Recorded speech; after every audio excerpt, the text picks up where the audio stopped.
in this edition of the Mike On Podcast. The home of peace and tourism has been turned into a plateau of blood and terror. One life is a treasure to a nation, as the potentials in just a person is a lot to change the fortunes of a country. But here we are, losing scores of people like a normal way of life. On Christmas Eve, over 190 people were successfully murdered in Bokos and Barikin-Ladin local government areas of Plateau State. Again, people were murdered by bandits just about a week ago. The Senate intervened by inviting service chiefs. The President, Asiwaju Bola Tinubu, has ordered that those behind the killings be fetched out. The police have reported that 8 persons have been arrested in connection to the killings. Why has the killing lingered? Is Nigeria's security architecture and the government docile? What are the solutions? Who are those behind these killings? Join Seun Okinbaloye as he leads this conversation on the Mike On Podcast today.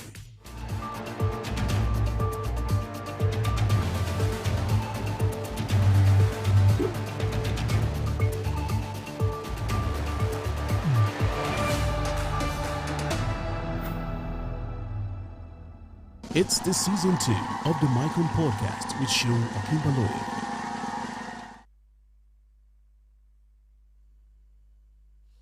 Hello and a very happy new year to all of our viewers and listeners wherever you are joining from. Welcome to the very first episode on the season 2 of Mike On Podcast for the year 2024. I'm Seun Okinbaloye. Well, see, the Mike On Podcast is an open mic of political shows. Here you get to share your perspectives on the issues that matter most to you. It is essential to know that Mike On Podcast operates independently of my weekday show on China's television, Politics Today, and the weekend edition, Sunday Politics. Regrettably, our first topic for the year is a deeply troubling one. Unarmed villagers continue to lose their lives in Plateau State, and the situation demands our immediate attention on Christmas Eve, where Christians in Plateau State were anticipating the festivities when terrorists launched coordinated attacks in 3 local government areas, resulting in the gruesome murder of over 195 individuals and leaving more than 10,000 displaced in Bokos and Barikin-Ladi areas of the state. There are disturbing allegations that the perpetrators are on a sinister cleansing agenda, aiming to take over the lands of the people they seek to wipe out. There are other theories, but one established fact is that the crisis in Plateau State has lingered for too long. This makes me ponder with these critical questions: who are these killers? What viable solutions can be explored, and how can lasting peace be restored to the plateau? Today, we have invited esteemed guests who will bring in valuable insight into these topics. First and foremost, I have someone who has direct relation to the situation on the ground, represented the people in the National Assembly, is Honorable Dachong Bagos. He's a former member of the House of Representatives in the House, in the National Assembly. He joins us virtually from Jos. Yeah, good evening, Nigerians. Good evening, Sharon. Thank you so much, Honorable, for joining us. Well, I think we should begin the conversation. At some point, Mr. Kabiru Adamu, a security expert, will also be joining us. But because you're one person that had actually had conversation about this kind of situation with over and over again, and I remember back in about 2010, 2011, I guess, there was some coordinated, this kind of attacks. Plateau State is being a haven where tourists go to, where it's a place where Europeans, you go, perhaps in most part of Nigeria, perhaps the only place where you find the most Europeans is in Plateau State. It's a place where looks like you are in Europe. It's a place where you get some of the real agricultural produce.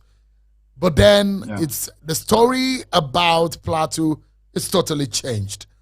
Let's focus on this particular incident of 24th of February of December, dovetailing into the 25th of December.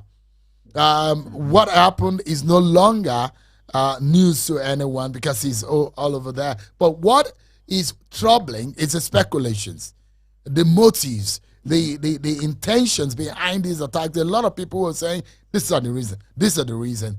But tonight, I like us to, beyond any political biases or beyond any political reason, let's speak truth to power. Let's speak truth to the situation, and let's see whether or not we can find solution.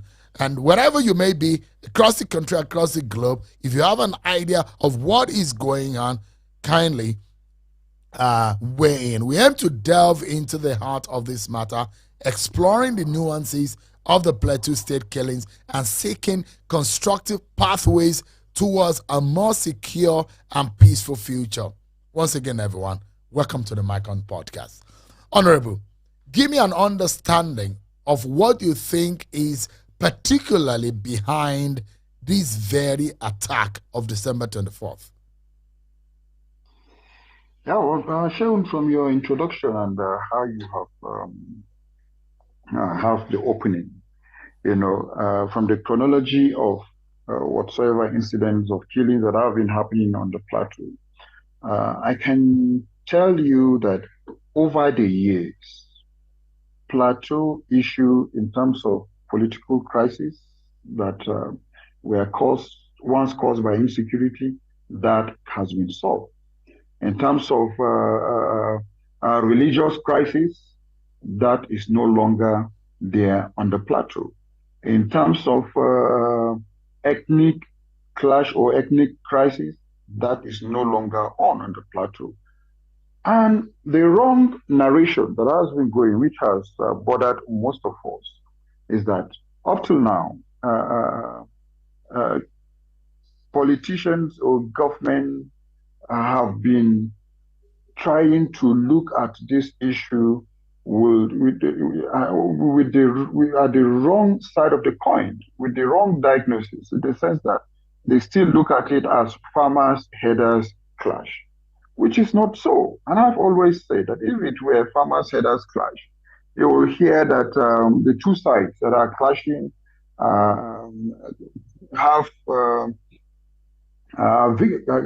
victims.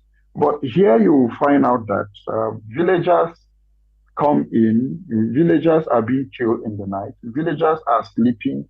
You find out that people's houses are being burnt down, and so you keep wondering that what kind of clash is that is only one side that is always at the receiving end. And that's why we have been calling for a proper forensic analysis of these killings, because I would say crisis of these killings on the plateau. And I'm happy that the security expert is joining us on this program.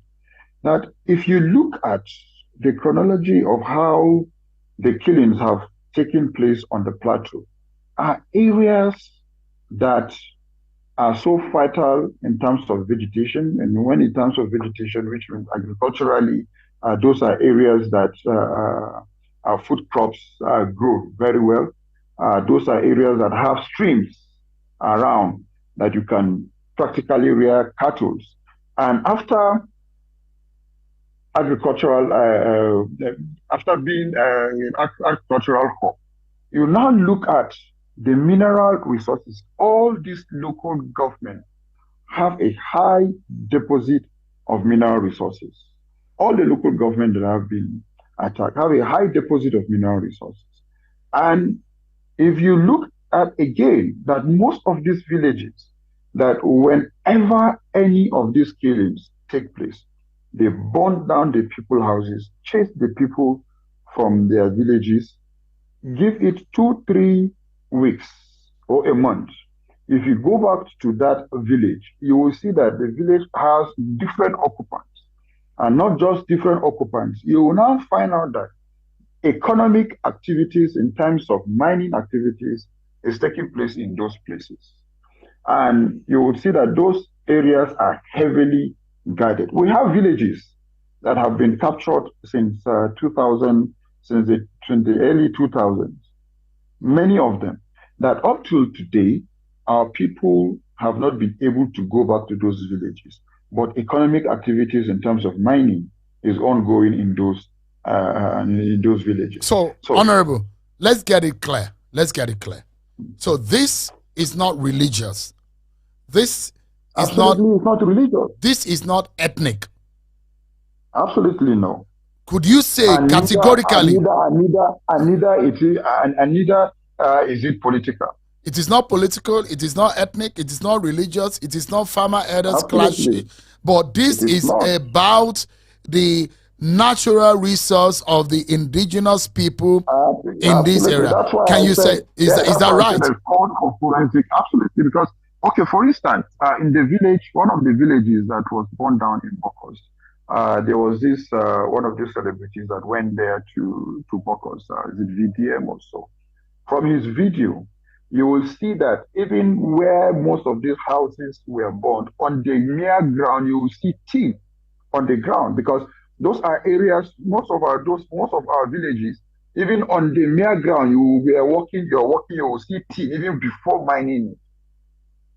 So these videos are there. I could have shared it with you earlier before now. All right, the video has been going viral, and one of the reasons behind this conversation tonight is also to kill what is called misinformation and disinformation, because that could largely also lead to reprisals and lead to more violence and more crises.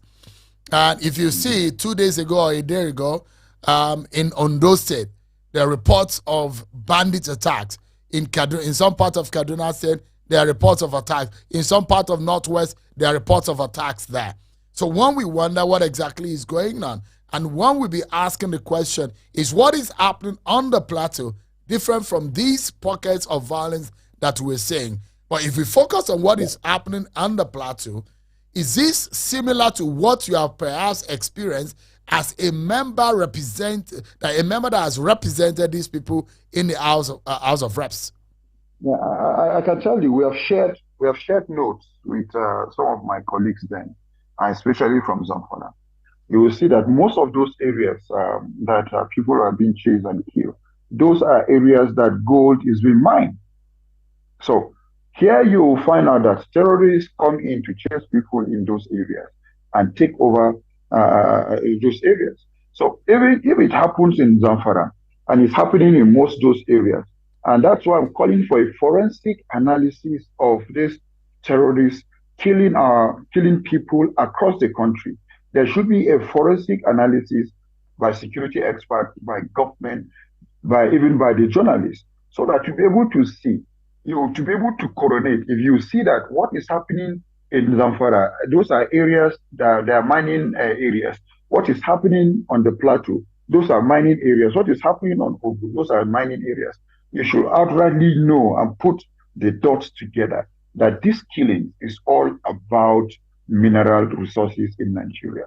And which, if we don't take this analysis very seriously, God forbid that we now become like Sierra Leone tomorrow because of the diamond, because of the blood diamond and the diamond that is in Sierra Leone. You know, how they were able to overcome such. And you look at other African countries because of mineral resources. Central Republic of Africa because of diamond and because of... So this is the same way they started. I want to talk about Boko Haram. Boko Haram, they came out that they are against Western education, which is something that government have been trying to work on to see how they can be neutralized. But the people that are killing our people in various areas, what are they against? Who are those people? Are we going to continue to be calling them unknown gunmen when in areas as such, you find out that there are shields of bullets. You cannot control or to see where those shields of bullets come from. You find out that there are fake ID cards of security personnel on the ground. You cannot do forensic analysis to check where those ID cards come from. So a lot of investigation needs to come into play to really understand the true nature of this banditry and terrorist killings going on across the country. If not, if we continue to give it the wrong narration, we will be applying the wrong diagnosis onto to this, and it will never get healed. So issues like this need proper analysis so that it will get the proper medication at the end of the day. All right. So quickly, we've seen being joined by a security expert, Dr. Kabiru Adamu. It's a pleasure having you join us on the podcast this evening. The pleasure is mine, and I hope 2024 has started off on a good note for you. I hope so, but sadly, our first edition on this podcast is about the killings in the Plateau. And I hope our hearts goes out to the people who have lost loved ones and the people of Plateau and the people of Nigeria generally. Thank you so much indeed, Dr. Adamu, for joining us. My pleasure. Quickly, before I come to Dr. Adamu, there are 3 local governments where we saw the attack on the 24th. We understand now that there are 8 people that were arrested by the police. Can you confirm to us, Honorable? Yeah, well, I have not yet confirmed that. I saw the news, so I don't know who have been arrested, because in time past and even in recent past, you'll find out that our people that will come to keep vigil because of this killing, they are now the same people that usually fall victims of arrest, and they will now be paraded as those that carried out those attacks, or they have a hand in it. And when you still check these people, these are the villagers. So you will be wondering, will you give birth to a son, and that same son will want to raise his entire family, his entire generation, so that he will start another generation? Because these are questions that need to be asked. Because so we see that I now no longer believe in any arrest till I now confirm those people that are being arrested. Who are they? What is their origin? Where did they come from? But if people that have been arrested are locals, I won't believe, and I won't agree to such kind of arrest, because purely, they are just collateral damage. Because there were protests in Bokos over these arrests, these 8 people that were arrested, and the villagers are saying they are indiscriminate arrests of their own youths. So you are saying that that is a pattern of what the police do. They go back to the scene of the crime and make arrests of random people. Is that what is happening, or this is just... Exactly. That has always been the pattern. One that I witnessed myself, because when I visited the victims of attack in the hospital, I saw some of the locals in handcuffs attached to their beds, and military people guarding them. Then we would now ask, why are these people on handcuffs? They are suspects arrested within the domain of the attacks. What is their origin? That they are locals. So how can you arrest people that they are the same locals? So that did not tally at all. I'm sure that's why you see that protest that took place. Is it yesterday or today? Because of those that were being arrested. There is no way today that you are not sure of the security apparatus within your domain, that you will not come out to put vigil within your own community. It's not possible. That's what a lot of vigilantes are doing these days. We have a lot of vigilantes, we have a lot of hunters, that they are the ones that the locals now rely upon. In the night, you find out that a lot of husbands are out in the cold, trying to keep vigil within the community before the morning hours. So, let me go through some of the information that you shared with me. The incident that we saw on the 24th were basically in about 3 local governments: Barkin-Ladi, Mangu, and Bokos. But there are instances where it has spread beyond these 3 local governments in the past. Mangu local government, which is a local government where the governor of the state is from. He was a former chairman of that local government area. But we've seen a instances where in the local government areas, part of your own federal constituency, Jos South, Riom, and Wase, we've seen instances of these kind of attacks. You gave me some facts about what, I mean, you have made allusion that these kind of attacks are basically about the natural resource. That's what Honorable Bakos wants us to believe tonight. And in Barkin Ladi, for example, what can you tell us that Nigerians do not know that could have caused these persons, these attackers, to come into these communities and clear the people out?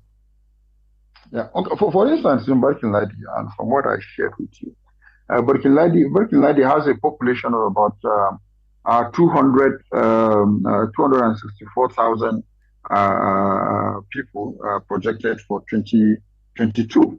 And again, if you look at the agricultural resources in Barkin Ladi is a hub of potato production, which that's Irish and sweet potatoes, which is part of the hub of potatoes in between joining forces with Barkin Ladi, Bokos, Jos South.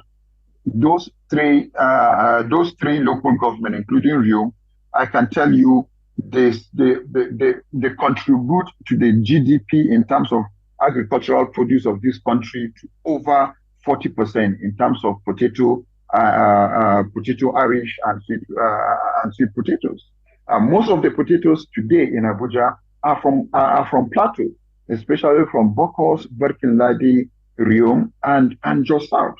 And so you look at vegetables. Today, every single foreigner, if you ask him in Abuja, what most do you like from the Plateau, he will tell you strawberry.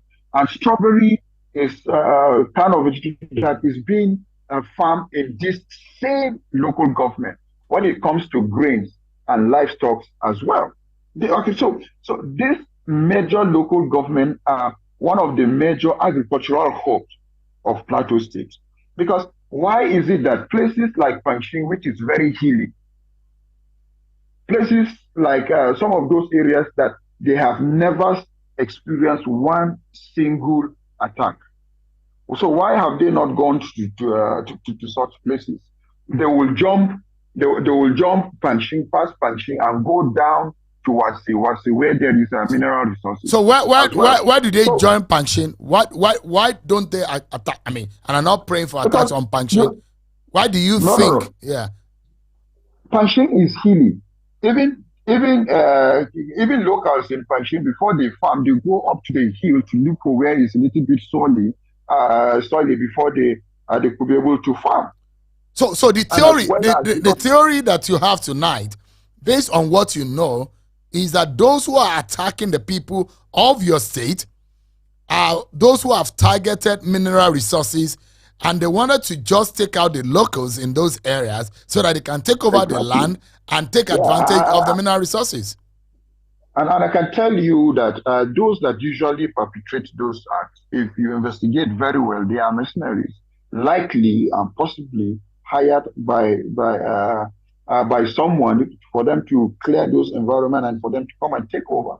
And those are the kind of analysis I want our security experts to look into, because it's no longer, it's out of fashion for anybody to still be talking that the crisis on the plateau is about herders, farmers clash. It's out of fashion. So quickly, and I'd like to know, in all of what you have analyzed and based on the statistics of some of these local government areas, are there major industrial level exploration of these mineral resources in these local government areas? No, I can tell you most of them are illegal and artisan miners. And when you now find that most of the artisan miners, because now we don't want to call them illegal, but we call them artisan miners. Most of these artisan miners, you will now find out that there is one merchant, either from China or from somewhere, or that puts together all these mineral resources and pay peanuts to our people while they go and export them with high prices. So when I was in the house, part of the Committee on Mineral Resources, one of some of the amendments that I push is that look, our people that are minors should be absorbed as legal minors. They should be given license so that they too they will know that the genuine area to mine, they too can export. Our people, once we have the conducive environment, they have the capacity to do that.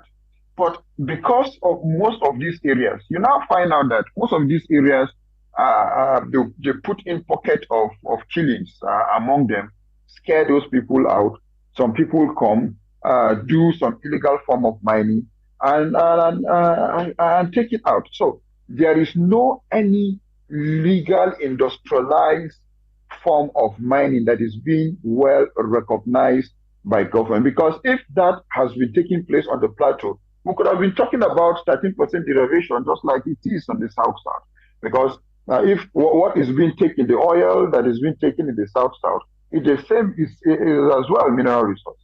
So we can have this kind of industrialized, well recognized, licensed kind of mining activity on the plateau. We will know who is in our community. We will know that this person is paying tax. We will know the volume of mineral resources that they have taken out of within our community within a week or two. So we will now know what we will request from government as part of people that are contributing to the GDP of this country.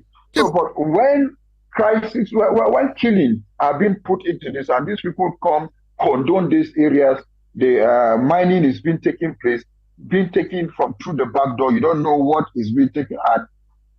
And government have not yet done anything to come and reclaim these same villages that our people were chased out.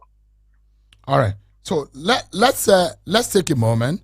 Let me talk to Dr. Kabiru Adamu. Thank you so much indeed for your time. And I see some of the work that your people at Beacon Consulting has done. Pretty much analysis of January 2023 to December 2023, and I've seen the wave and how things have grown. In fact, the incident in this November towards the end of December had really grown. Well, you said there's a 5% drop compared to 2022. But before we go into all of that, let's look at what has happened. The theory that Honorable Vargas, based on what he can see on the ground, what he can hear, and what is going on, he says this is not religious, this is not ethnic, this is not tribal, this is not farmer elders clash. This is purely a wiping out of a people solely to take over their land to mine natural resource. Do you think so? Like you said, he's on ground. Incidentally, I grew up in Plateau State, so I know Plateau State very well.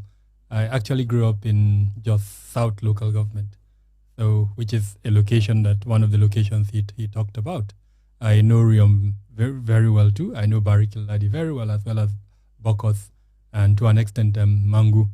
Now, while I don't dispute what he's saying, I would, from an expert point of view, say that is probably circumstantial. And my reason for saying this is tin has always existed on the plateau. As far back as when we got independence, one of the first mining corporations that the government set up was a tin mining corporation in Plateau State. So mining, as it were, is not a new phenomenon in Plateau State. The existence of minerals is not a new phenomenon in Plateau State. Apart from the minerals he mentioned, there are precious metals, several types that are quite in abundance in Plateau State. So while his theory may require further investigation, it is not likely that it is the only reason that is causing the situation that we're in. Another theory that I have that I would urge him, especially as a politician, to look more closely into is the possibility that the type of political mobilization that occurred ahead of the presidential and governorship elections that created a division within communities. No doubt, and this is something that I'm sure you discussed in yourself, negative mobilization was quite prevalent ahead of the February and March elections. And unfortunately, because of the ruling that was not favorable to the party that was declared the winner. We also saw that negative mobilization immediately after the election petitions tribunal ruling, and then the appeal court ruling. There were several protests along ethnic and religious lines in Plateau State. And then, of course, the Supreme Court hasn't ruled yet. So there is fever pitch tension in Plateau State at the moment. And those divisions that were created as a result of the negative mobilization has now triggered this issue of settler-indigene dichotomy. And as far as I'm concerned, that is the trigger of the current cycle of violence that we're in. So if you look at it this way, Dr. Adamu, so you attack, and in Yoruba land there is a popular saying that the witch cried in the night and the baby dies in the morning. I mean, in the inference is that there is a cause and effect. Of course. That there is a situation where there is an attack on a community today, the following day, the community is desolate, is desolated, and there are no persons living there. You come back there, and these guys are mining in those communities.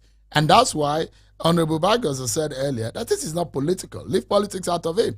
This is not ethnic. It's not ethnic. There are no ethnic issues. There are no tribal issues. There are no elder farmer issues. But this, from his own point of view, is this issue. But if these kind of things are happening, and I'm sure that this is not the first time you are hearing this kind of theory in Zamfara, there are those who are of the opinion that they are the high and the mighty who are mining in that belt that are responsible for the killings of the innocent people in our country. Could that also be the situation in Plateau State? I'm saying that it's circumstantial. I'm not disputing the fact that it is happening. But to isolate it as the sole reason for the violence that we're seeing, I wouldn't do that from an expert point of view. For the simple reason that, as an example, if we pick Bokos at the moment where those incidents happen, are we suggesting, for instance, that in the next few weeks, months, where we would see, some foreign persons, aliens, coming there and mining whatever mineral is in that place? I don't think so. So my point is there are other variables that has contributed to that situation, and I've given you one of the variables.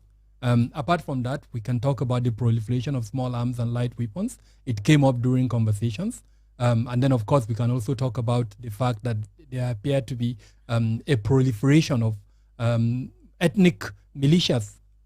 I don't know of a better word to call them, but armed ethnic militias that are propagating interests, some of them political, others social or other economic. Point I'm trying to make is it's difficult and maybe not even helpful to isolate that one factor as the major reason for the current crisis in the Plateau State. I think Honorable Bagos wanted to say something. I'm seeing that he's signaling. Yeah, you see, Chef, I appreciate Kabiru. I don't know Chief or Dr. Kabiru, so sorry for outrightly addressing that. But the coronation, I would say that what you have said or what you have said never existed on the plateau. But now, as it is on the plateau, let proper analysis be taken. When there was political tension on the plateau or religious, you will definitely find out that there were casualties across lines. When there was religious tension on the plateau, you will find out that there was casualties across sides. Christians had their own casualties, Muslims had their own casualties. When there was that high level of political tension, especially in Jos North, both sides had casualties. Over the years, let me use the prolonging a certain narration that some people now cash in. It's just like another adage that says that if the wall of your house is open or has a tear, has a crack, a lizard will come in. With what is happening now, you will never find out that there are casualties across either from between the Muslims or the Christians, or casualties from this party or this party. The political tension that he's talking about today on the plateau because of the Court of Appeal. Honorable, I don't know if I could ask you, because I'm hearing differently. I'm hearing that there were casualties on the Fulani side. Are you suggesting that there are no casualties on the Fulani side? As of these killings now, no. Okay, I heard differently. No. I was in so contact with if there were killings, if there were killings by the Fulanis, or if the Fulanis had casualties, we could have seen it. We could have talked about it. Remember, at the end of this conversation, I will share with you the contact of the chairman of MACBAN. I was on another platform. I've been on discussion on these issues of killings on the plateau, and I've never agreed with statements of MACBAN. There are times that MACBAN took our pictures of our people that were killed and put it on the social media that those are their own casualties. Okay. Those statements are there. The social media is not lying. And again, you remember very well that sometime in the killings in between Gashis also, that the most celebrated imam that even got national honors is a Muslim, but he was able to house Christians in his mosque. To tell you that those that come in for the attack are not after the person, the imam stays in that same community. He is a resident of that community that the people were being killed. But he was the one that was able to rescue the Christians.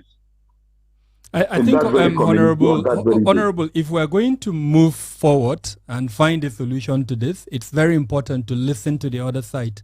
If they are claiming, and I would use your word, claiming that they had casualties, the principles of restorative justice demand that they are hurt. And it would not be helpful, I think, to finding an amicable resolution if we stand on the pedestal.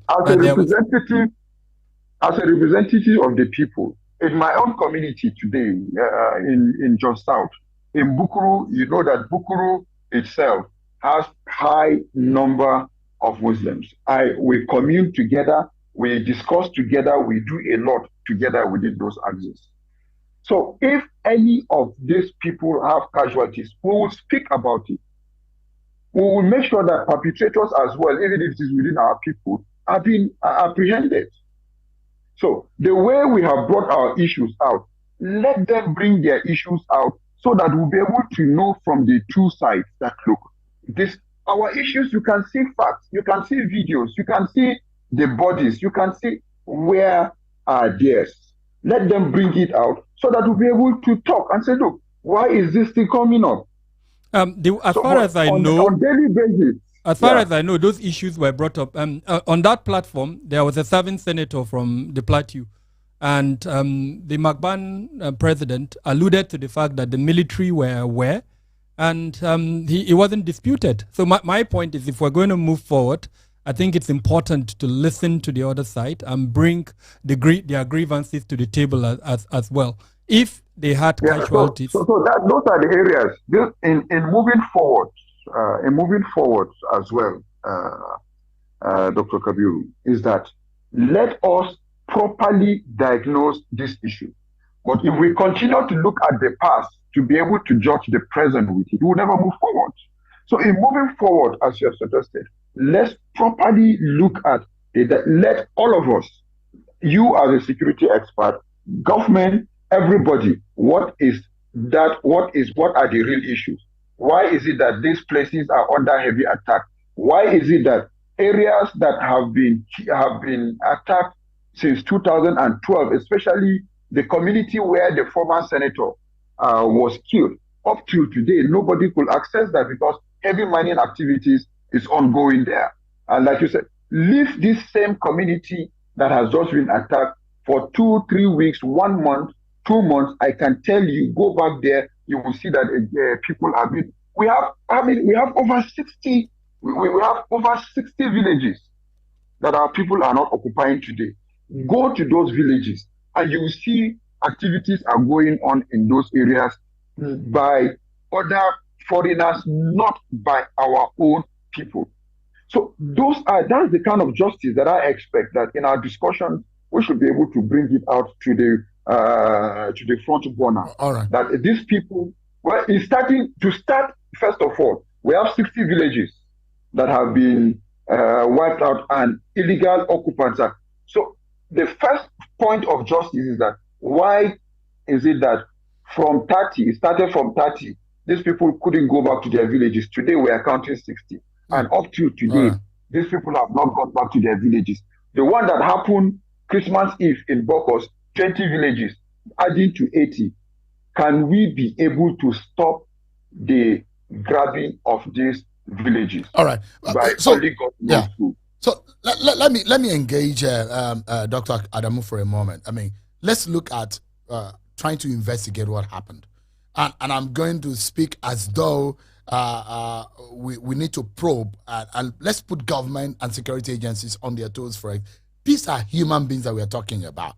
Can we, for example, start looking at the possibility that this crime scene could have given us a clue to the cause of the incident? Is it possible? No, definitely. Shehu, I don't, you know me, I say it as it is. It's very clear that there is an absence of effectiveness and efficiency on the part of our law enforcement agencies.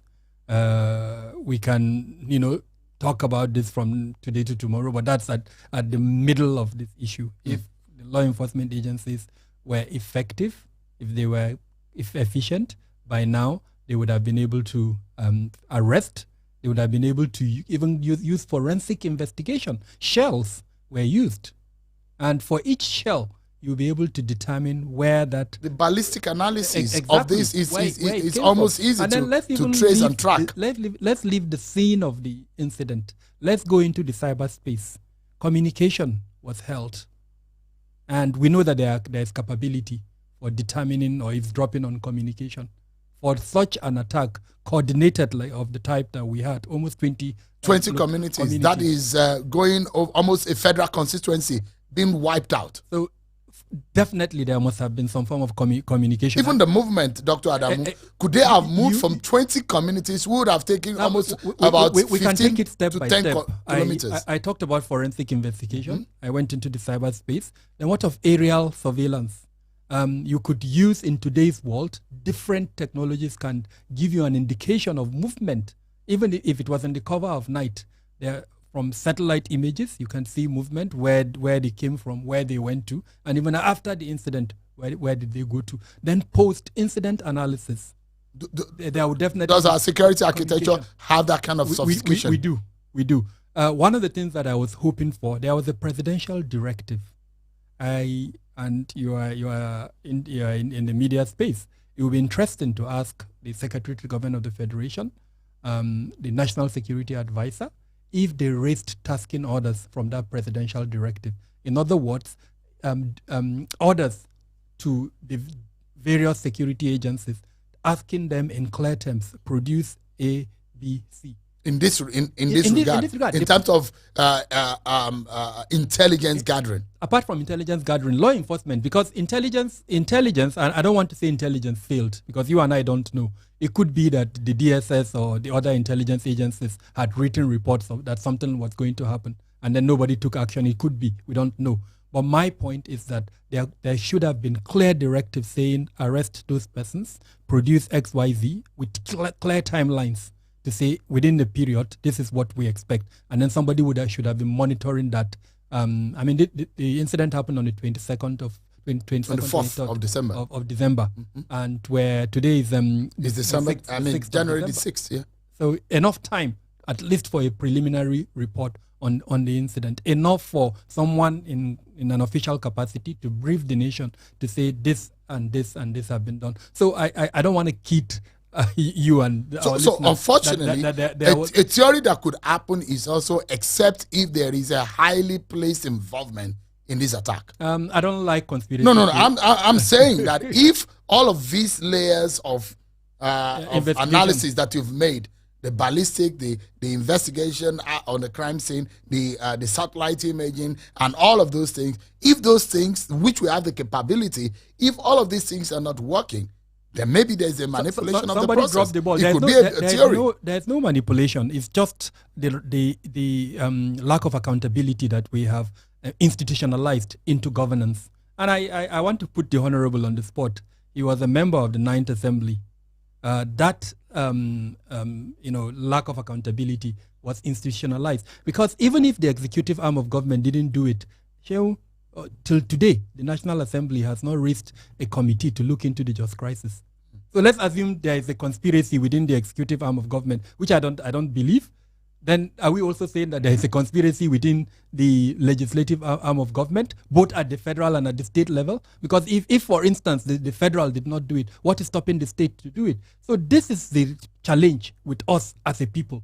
The fact that we accept what we shouldn't accept. 200 Nigerians were killed, and we're moving on as if nothing happened. No.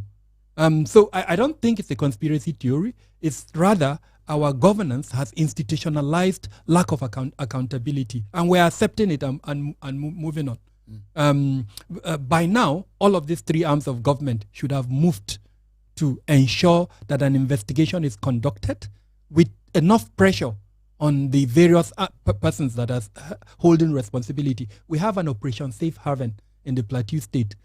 Billions of naira are being budgeted for the operations of that Operation Safe Haven. It failed woefully in preventing that attack. It has failed woefully in arresting the persons that carried out those attacks. The present governor, is just in office for about 6 months or thereabout. His own local government, correct me if I'm wrong, Honorable Bargos, has been attacked at least 3 times. Am I right? More than 3 times. More than 3 times. Since the man has just been in office for about 6 months, and he has his own local government where he headed, and I've spoken to him on Politics Hidden Channels television, where he had told me about the sadness around the incident happening in Mango local government area where he comes from. Did he also tell you that he doesn't have a commissioner of for security? Did he also tell you that? I don't know the person who is in charge of security in Plateau State. Point I'm trying to make is that this is a responsibility that cuts across the various strata. States, you know Lagos very well. How was Lagos able to manage the security challenges? There are platforms. Security remains in the exclusive list, so it's largely a federal government responsibility. But state governments who have been thinking out of the box have come up with various ways that have supported their ability to manage security within their states. I'm not seeing that type of capability within Plateau State. Peace building, very well, especially the immediate past governor. I think he's done excellently well in his peace building effort in embedding inclusivity, equity, and diversity in governance. I think he did very well. I'm not so sure of the current governor. Like you said, he's 6 months old, so we don't. And then, of course, he's also embedded in this political dichotomy. So we don't know what he would do if, because of course he's distracted. For places like Plateau and Kano, you can't really, assess them because they are really busy trying to deal with the political dilemma that they found themselves in. But I can tell you that the template that was laid for peace building, Plateau State, the immediate past governor was one of the only governors in Nigeria that came out publicly to seek, forgiveness for some of the atrocities that were committed in the past, in an attempt for peace building. When I talked about restorative justice, that's what I was hoping to see. And I talked about inclusivity, diversity, and equity. It's absolutely important that we measure that in governance. Let me get some views quickly, and I'll get your view and that of Honorable Bakos. But let me get some views from X, from Twitter. I see Mazi Inzeako at Ikepisiano on Twitter. I see your hand up. Please, if you have your intervention, just in about 30 seconds, just shoot. We're listening. Your mic is on. Good evening, Nigerians. I am just so tired of us coming to speak English all the time. All the time we talk about things and no action. Until we begin to see a government that is willing to take action, these things will continue. These things will not stop. We can speak English from now to tomorrow, to forever. It will not stop. How can a country not be able to man its borders? How can a country not be able to man its borders? We as a country, do we even know where our borders are? Do we have checkpoints? Do we have military? Do we stage military checkpoints in our borders? Do we know who is coming in and who is going out? Why would these things not continue to happen?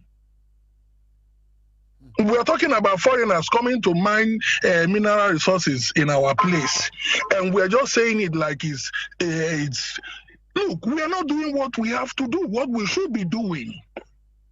There is nothing like forensic expert, or the only time forensic expert work in Nigeria is when a rich man is offended, or when a political giant in Nigeria is offended or feel defamed. That is when the forensic starts to work. It doesn't work in any other sector.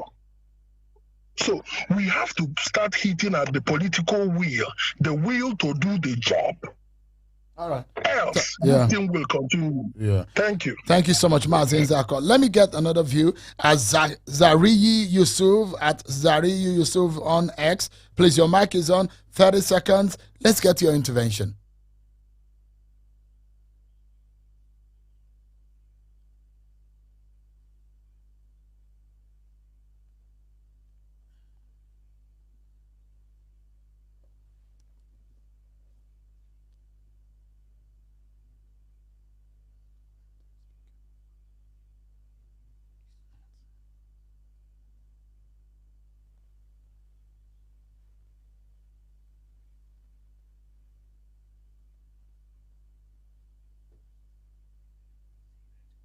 The casualty, basically, as we could count, hundreds of Christians being killed by a jihadi group, and then all of a sudden, maybe over a period of 24 hours, so unidentified persons will now discover the bodies of two Fulani people whose identity we do not know, and then all of a sudden, the complete diversion moves to another thing. And I think you brought the issue of basically some high hands playing something behind behind the scene, and he quickly said we shouldn't entertain conspiracy theory. There is nothing like conspiracy theory. There is a grand plan.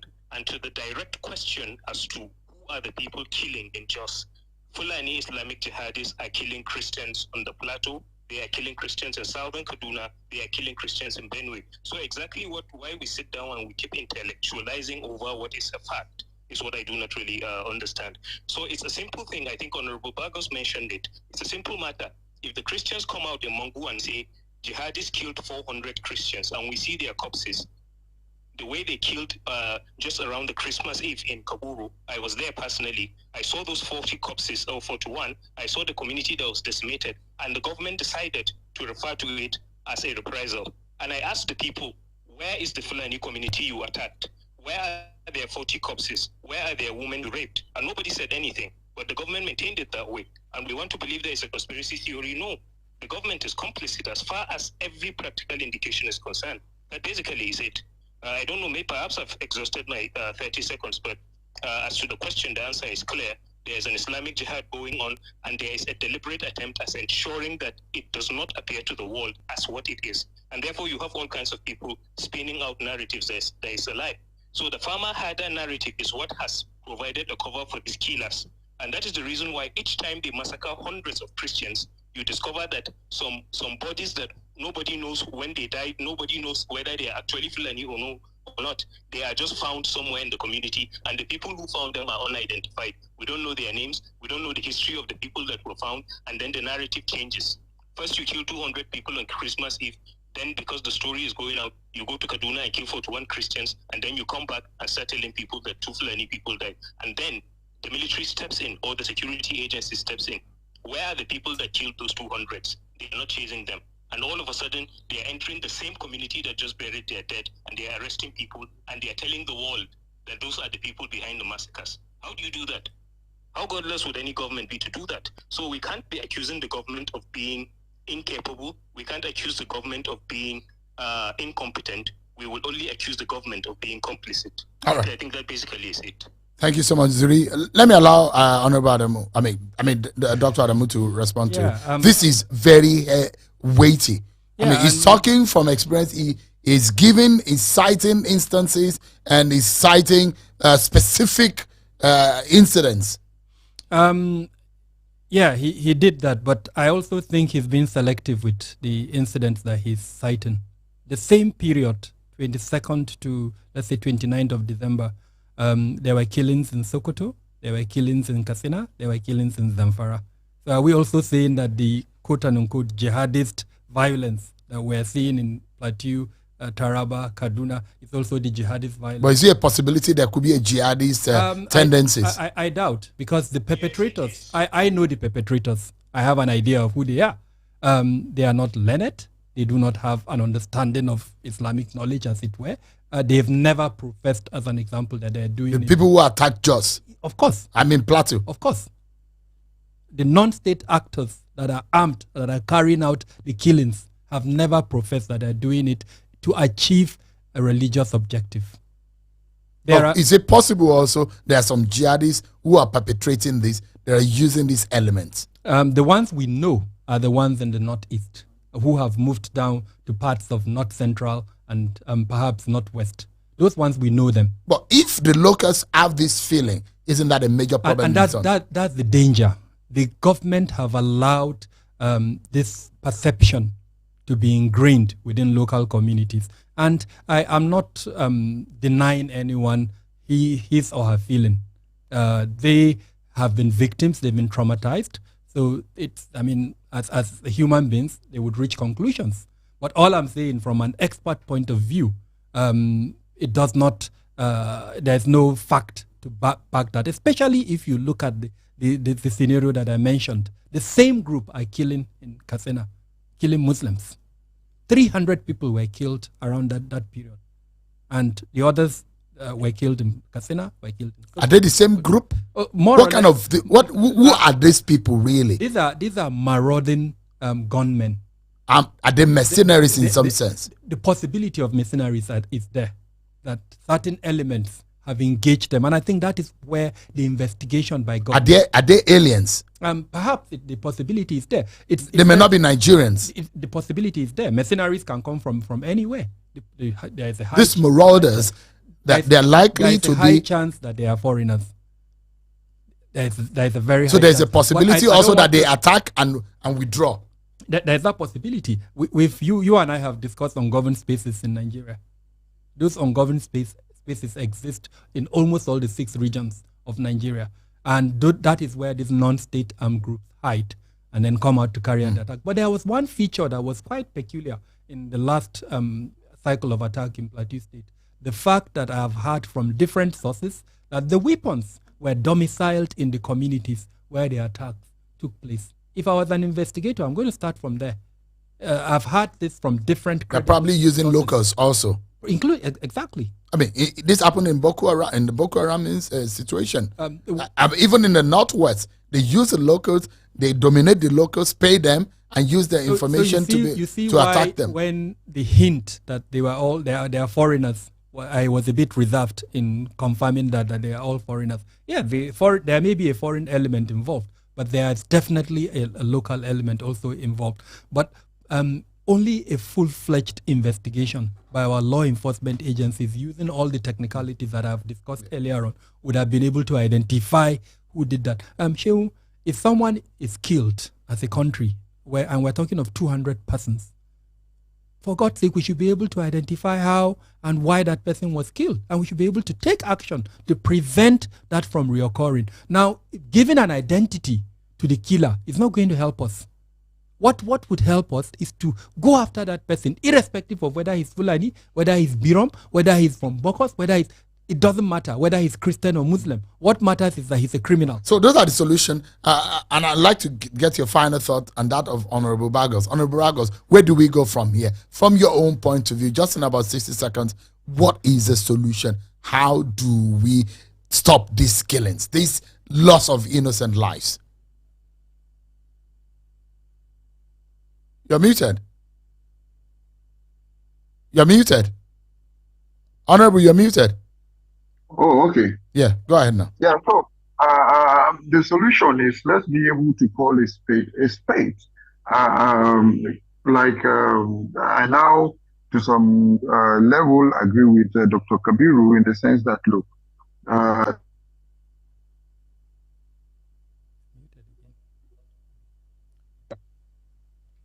our people might likely come from a different community. So the way forward is that, look, how can we dispense justice?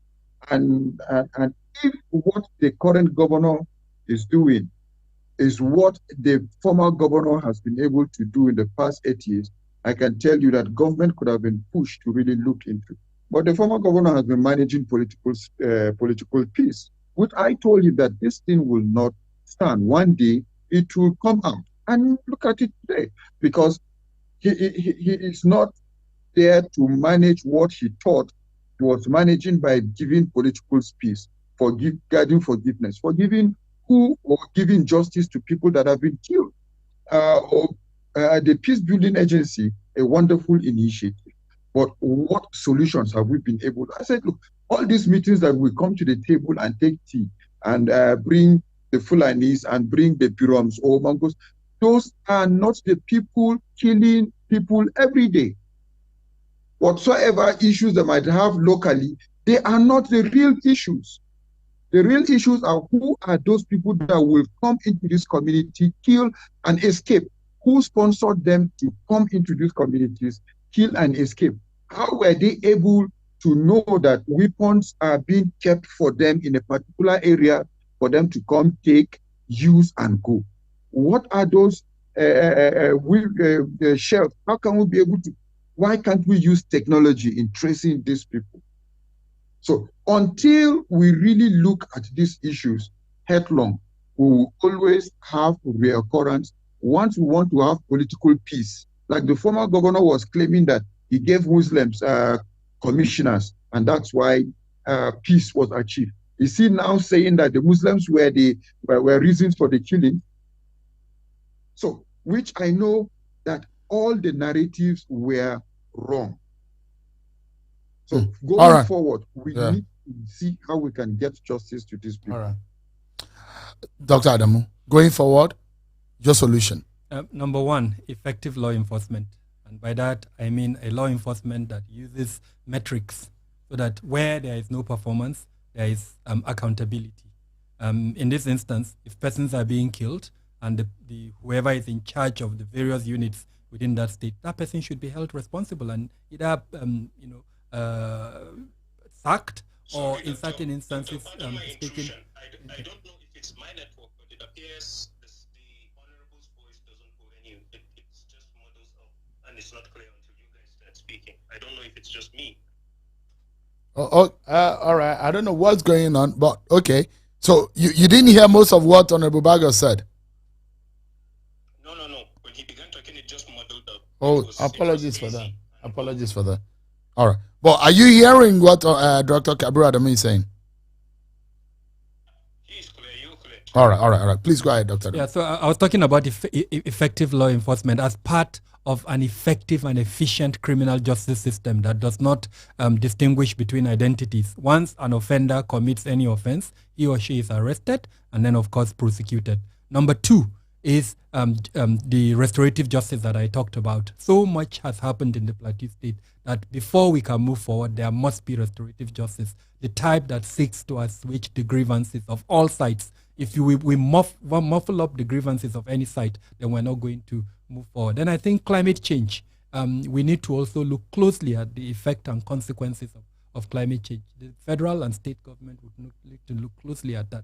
And then, of course, number four is the issue of the structure that is provided by the state government for managing security within the state. I think it's absolutely important that he models what Lagos as an example, and to an extent Edo State have been able to achieve in terms of the establishment of a trust fund for security, appointing maybe a commissioner or an SA on security as an example, and then things like that. I also think it's important for the media space to be managed in such a way that those fake news that are being sent to incite people is also reduced, especially where we bring in those big social media platforms like Meta as an example, and the others, because a lot is happening there. You see videos that would give you an indication of fake news and all of that. Thank you so much, Dr. Kabiru Adam. It's past 8 p.m. And I wanted to just wrap this up quickly. But it's such a critical and very sensitive conversation that it involves the lives of people. How can some funny people come into a community of about 20 community, almost a federal constituency, mow over them, kill people, over 200 people? This is insane, me. And how many days now? Almost over 10 days now, and nothing has happened. And we need to put our thinking cap on, and as a people, we need to ensure that justice is served. Honorable Dachong Bagos, thank you so much indeed for your time tonight. I appreciate it. And everyone also who had shared their views on it. Unfortunately, I'm not able to take some of the views because of some technical issue, where we're not able to align what people are saying on Twitter onto what is going on. Thank you so much also, Dr. Adamu, for coming tonight. My pleasure. Well, in all of what we've seen, thank you so much, everyone, for shedding light on the complexity surrounding the crisis in the Plateau. Tonight, we've looked closely into various sides, from the call for a forensic analysis by a lawmaker deeply connected to the region to the alarming prevalence of illegal mining. There's also an emphasis on the multifaceted nature of the issue, pointing to political and ethnic tensions as well as the proliferation of arms and light weapons. While we may grapple with different opinions on the root causes of the violence, one undeniable fact remains that the killers are emboldened, wreaking havoc unrestrained in various communities. As we conclude this episode today, some Nigerians say the government is complicit. Now, the urgent plea is directed towards President Bola Tinubu to prioritize the security of Nigerians. We cannot have over 200 people being killed and nothing has happened in over 10 days. It is unacceptable. It is disheartening that these perpetrators continue their deadly spree with impunity. The need for swift and decisive action is imperative, and we hope for a resolution that brings an end to the senseless bloodshed. If people can man their businesses from their homes, looking at their businesses from abroad, how can a nation not be able to man its territory digitally? Thank you, everyone, for joining on this Micon podcast today. See you next time. I'm Sean Kimale. Bye-bye. Thank you for joining us on this edition of Mike On Podcast with Shayon Okimbaloi. Mike On Podcast for the independent mind. Thank you for joining us on this edition of